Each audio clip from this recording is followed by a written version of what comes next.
you've got something that you want to share with us first, right? Yeah, Ricky, I get a lot of email about how I bind my quilts. And frankly, in the olden days, I did it quite differently than this. But now I'm really sold on this technique. And it's a fairly standard technique. Yes, it is. But I think that the finishing of a quilt is actually one of the most important things. So show us what you do, Exactly. Alex. Well, first of all, I cut my strip at 2 1/8. That's just what I do. I want a small binding, all right? Now, but is it folded?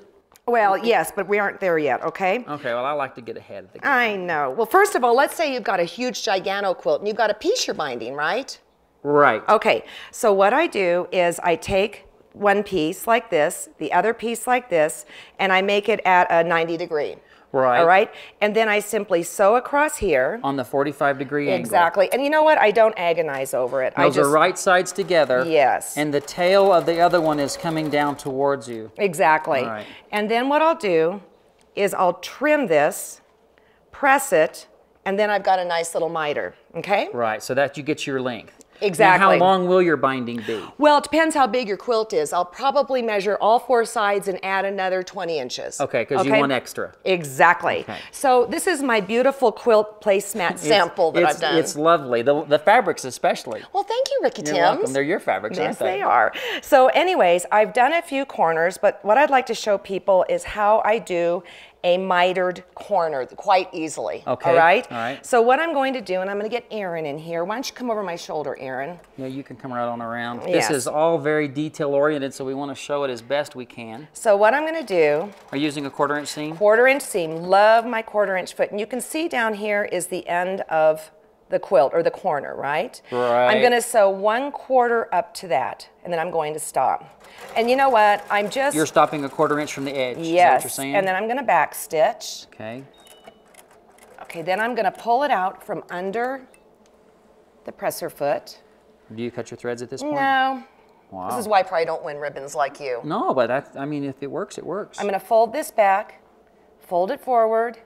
I want you to do that one more time. I'm going to do it on the next corner. Oh, okay, you're going to do I'm the whole one other corner. ahead of you, all the way from the edge.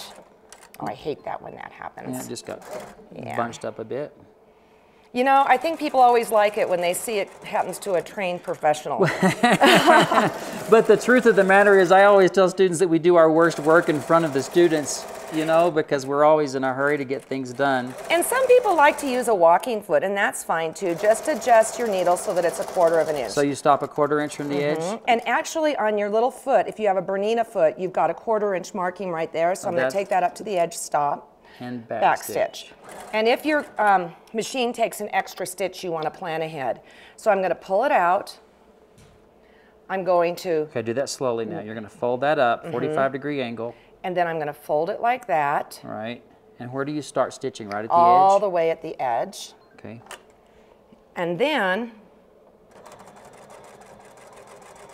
I'm going to come down, and at about 6 inches or 8 to 10, 12 inches away, I'm going to stop. Right, because this is really the critical part. I think Right. most people are familiar with doing this sort of French fold corner binding, but it's the way you attach these right here that's really going to make this. Now I'm going to ask you a favor if you grab my ruler from my box there. Okay? Uh-oh. I was already told not to touch this I box. know, my penalty of death. All right. Anyways, so what you're going to do is you've got this overlap here, all right? And the trick is you measure how wide this is, which I said was 2 1/8. And you're going to overlap, and you're going to cut with a 2 1/8 overlap, all right? So look at me shaking. Well, this is really scary. Well, it's critical, I'll tell you right now. All right, so this is where you measure. I'm going to come here. There's your 2 1, 1/8. 2 1/8. Okay. And then you cut the other tail. Let me Here, hold that hold up that for you. yeah. So you can have 3 hands. Yeah, thanks. And then, this is the part I really want to make sure everybody sees. I open it up. I'll get this down for you, Erin. Okay, and just take your time here. I'm 'cause I going want to this be right. overlap this like this, again, at a 90-degree, correct? Right. Like that. And then what I'm going to do, and I kind of have to finesse it, and the truth of it is if it were a bigger quilt, I'd probably leave about 18 inches open. Oh, between the stitching that's already sewn down. Can you so put down the thing for me, the presser foot? I can. I'm missing my knee lift. Yep. And then I'm going to sew diagonally, corner to corner. And I think I need to be on there a little bit more. I have to tell you, I'm lost without my knee lift, the freehand system. Well, standing up here, it doesn't Yeah. work, so. All the way to the edge. And then what happens is, Oh, you gotta cut that. I will, but I'm gonna open it up, and there you go. But I am gonna trim that off once that I see it's right. I got a nasty little tuck in there. I would re-sew it, but not for today.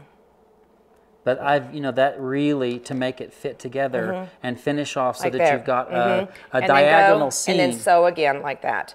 And then you just flip it over, hand stitch it down, and when you get to the corner, you'll have this nice little miter that goes like that. And if you want, you can even stitch that in right there if you want it perfectly seamed up. Yeah. But that's great, so you don't have a butted seam Right. in one place Right. and you've got all these diagonals everywhere Right. else. That is an absolute And wonder. never mind the tuck, okay? You didn't see that. But I got the idea and I didn't know that, so you taught me something. Cool.